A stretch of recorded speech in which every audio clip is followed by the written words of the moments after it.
آج کی اس چھوٹی سی ویڈیو میں میں آپ لوگوں کو جو انفارمیشن دینے جا رہا ہوں آپ اس پر یقین تو نہیں کریں گے، لیکن آپ کو اس پر یقین کرنا ہوگا کیونکہ یہ حقیقت ہے اور حقیقت میں ہونے والا ہے۔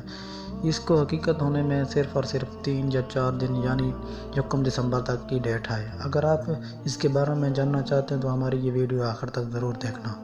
اگر آپ لوگ سمارٹ فون استعمال کرتے ہیں تو آپ لوگوں کے لیے یہ ویڈیو بہت اہم ہے کیونکہ آپ لوگوں کو اس کے بارے میں پتہ ہے یا نہیں، لیکن آج کی اس ویڈیو میں آپ لوگوں کو پتہ چلنے جا رہا ہے۔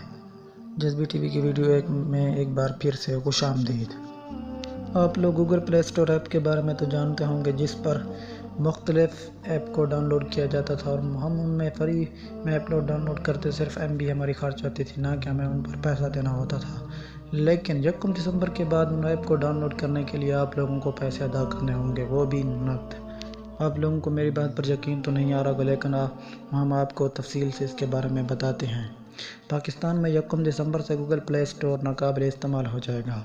معلوم ہوا ہے کہ اسٹیٹ بینک آف پاکستان کی جانب سے بین الاقوامی سروس فراہم کرنے والوں کو $34 ملین کی ادائیگی منسوخ کرنے کے بعد موبائل صارفین 1 دسمبر 2022 سے پاکستان میں گوگل پلے اسٹور کے سروس ڈاؤن لوڈ نہیں کر سکیں گے۔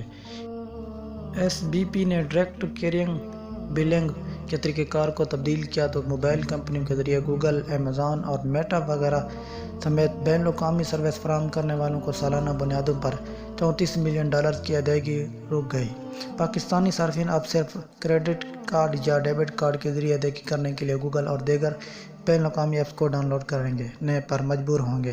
ہم آپ کو بتاتے چلیں کہ اگر کوئی بھی ایپ آپ ڈاؤن لوڈ کرنا چاہیں تو ان کے لیے آپ کو ڈائریکٹ پیسے فراہم کرنے ہوں گے اور اس کمپنی کو دینے ہوں گے، جس کے ذریعے ایزی پیسہ یا جائز پیسے نہیں بلکہ کریڈٹ کارڈ یا ڈیبٹ کارڈ کی ضرورت ہوگی۔ کریڈٹ کارڈ کی سہولت صارفین کی ایک مخصوص تعداد تک محدود ہے، اس لیے موبائل صارفین کی اکثریت گوگل پلے اسٹور سے ایپس ڈاؤن لوڈ کرنے سے محروم رہ سکتی ہے۔ پاکستان میں 1 دسمبر 2022 سے موبائل فون کے ذریعے ایپ پلے اسٹور کو ڈاؤن لوڈ کرنے کی سہولت دستیاب نہیں ہوگی۔ وزارت انفارمیشن ٹیکنالوجی اور ٹیلی کمیونیکیشن پاکستان ٹیلی کمیونیکیشن اتھارٹی PTI اور 4 سیلولر موبائل آپریٹر نے متفقہ طور پر اسٹیٹ بینک آف پاکستان کو جمعہ کے روز ایک مشترکہ خط لکھا، جس میں DCB کے طریقہ کار کو منسوخ کرنے کے اس کے فیصلے کو واپس لینے کی درخواست کی گئی ہے۔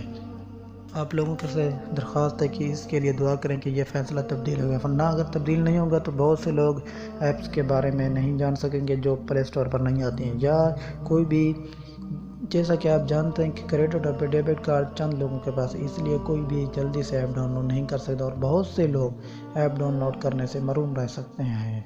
امید کرتا ہوں آپ کو آج کی ویڈیو پسند آئے گی اور انفارمیشن لگی ہوگی، تو ہمارے چینل کو سبسکرائب کریں، ویڈیو کو لائک اینڈ شیئر ضرور کریں۔ Thanks for watching this video. Allah حافظ۔